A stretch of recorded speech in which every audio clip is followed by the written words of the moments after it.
So today is August 1st, 2011. A couple of days ago in this newspaper, it's called 20 Minutes.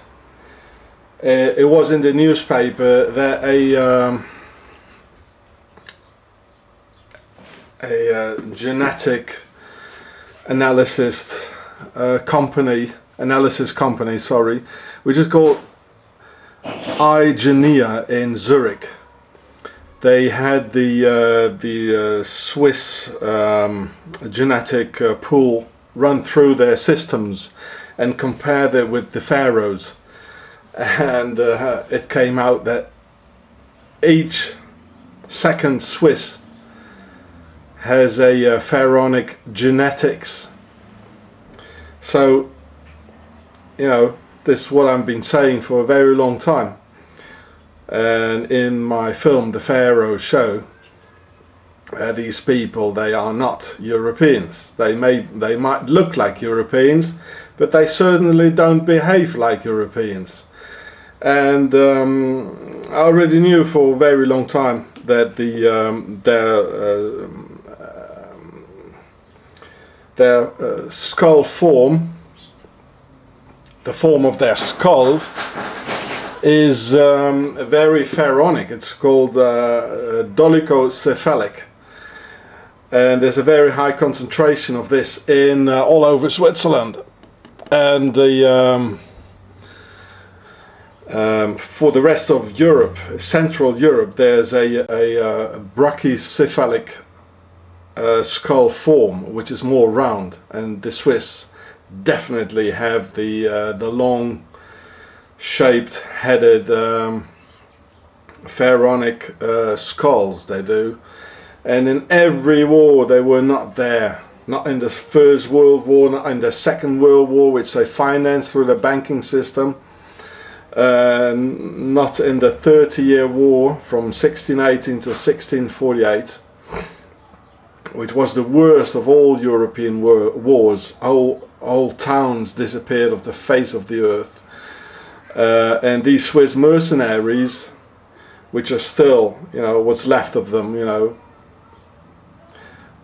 in the defending, like the Vatican, the Vatican's guard, they're all Swiss, and they kill millions of Germans. And in Alsace, in France, and in they killed 95% of the population.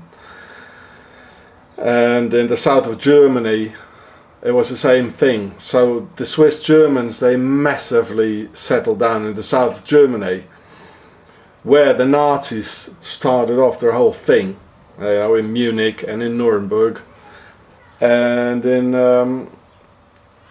they settled down in Alsace and elsewhere, you know, taking over, infiltrating and taking over the construction of power in an entire country. And yeah, there was the Swiss mercenaries, and today is August 1st, and this is their national holiday. And I already told you that 2.5 months later, after May 18th, 1291, when Aachen fell, they founded Switzerland on August 1st, and ever since they kept this date as a national holiday. Later on, I'm going to film which I already did in the German and the French version. I'm going to film the stakes, where they symbolically are still celebrating the murder on the Europeans and their children, and they still do it on today's day, until today's day.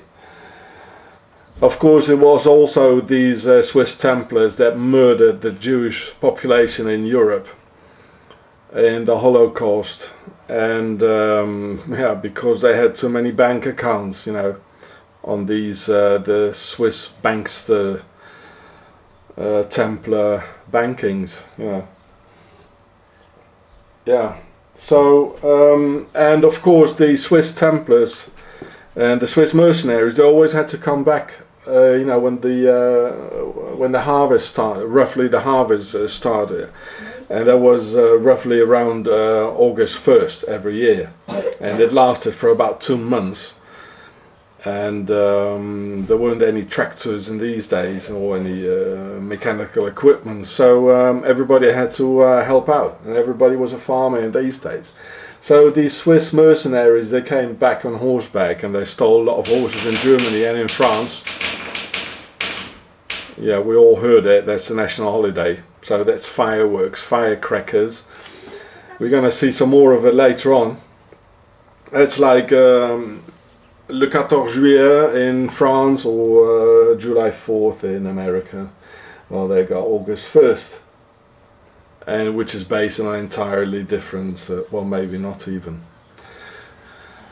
Probably the same reasons. Freemasons, created or founded a country like after the revolution in France or in the Americas. Yeah. And well, okay, so there was August 1st, and then they came back, these Swiss mercenaries, loaded with looting goods, and they shot in the air with a musket, like kadoom, and everybody came down rushing from the mountains and the fields where they were working, and the forests, and they celebrated the murder of the Europeans and their children, which they do until today, which we will see later on. Yeah, so actually it was me who gave the information about the pharaonic concentration in Switzerland to these DNA testers in Zurich. So they ran it through, and 50% of the Swiss Germans, they are of pure pharaonic blood.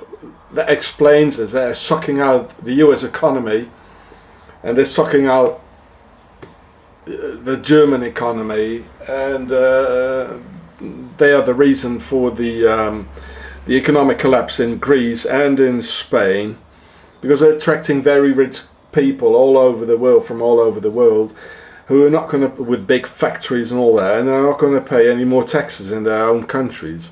And taxes have to be paid, and it's all going to be on the backs of poor people, making poor people poorer and rich richer. And this is what these Swiss criminals are doing. They are not Europeans. I proved it historically in the Pharaohs show, and I proved it, and it's been proven a couple of days ago, genetically. The Swiss are no Europeans. They are full-blood Pharaohs. This is the basis, the Al-Qaeda of the Pharaohs, with which they took over the whole world.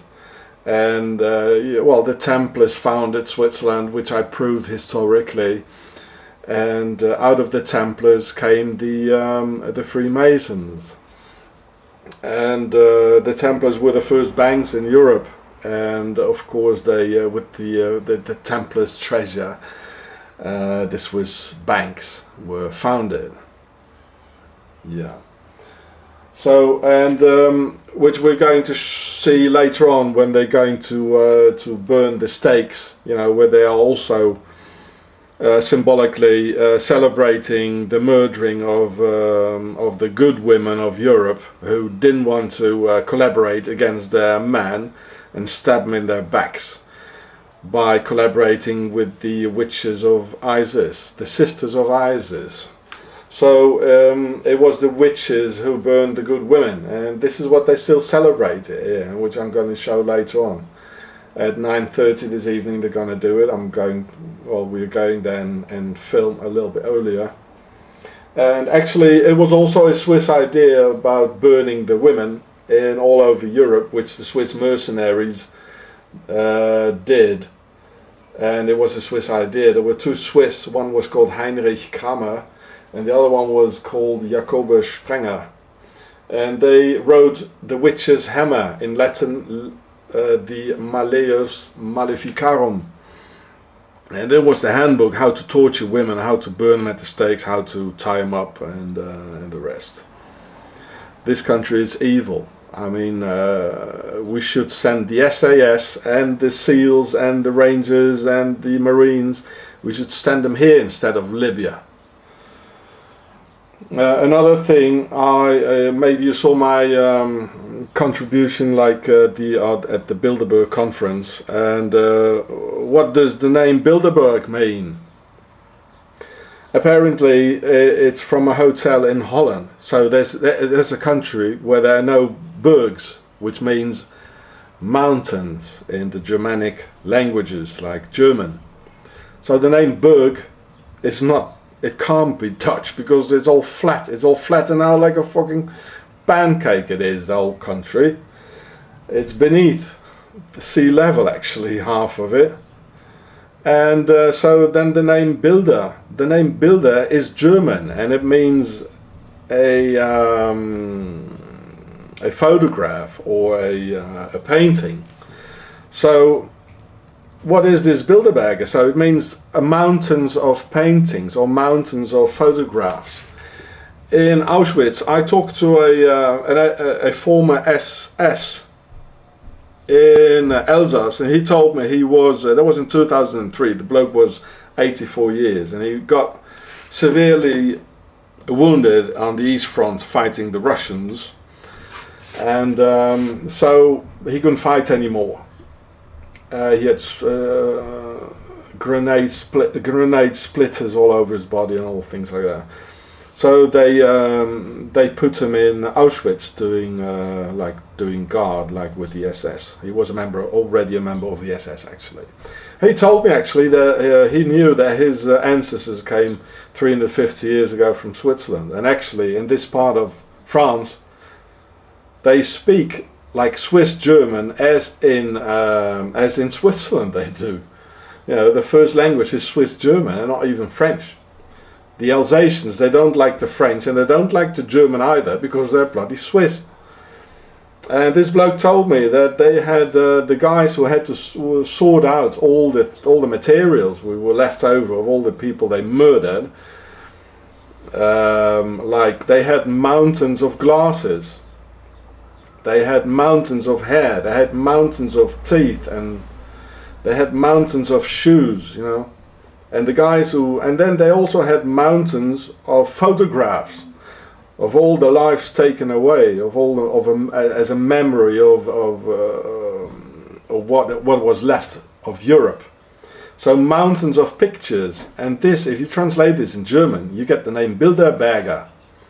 So the name Bilderberger is symbolically a name, and very cynically, for the destruction of Europe, and as a memory, a very cynical memory of what Europe used to be like when it was still sort of free, before the New World Order, which started off actually in 1945. It really started off, you know. There's one empire fighting a second empire, one Reich. Germany fights the Second Reich. Russia and the Third Reich, you know, the enemy within, the third party, takes it all.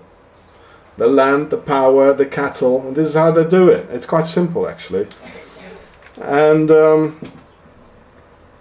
yeah, so they call them already there. You know, the people didn't have a name anymore. They were all just skeletons, and they had a number. But who knows a number? You know, like with 5 or 6 numbers on it.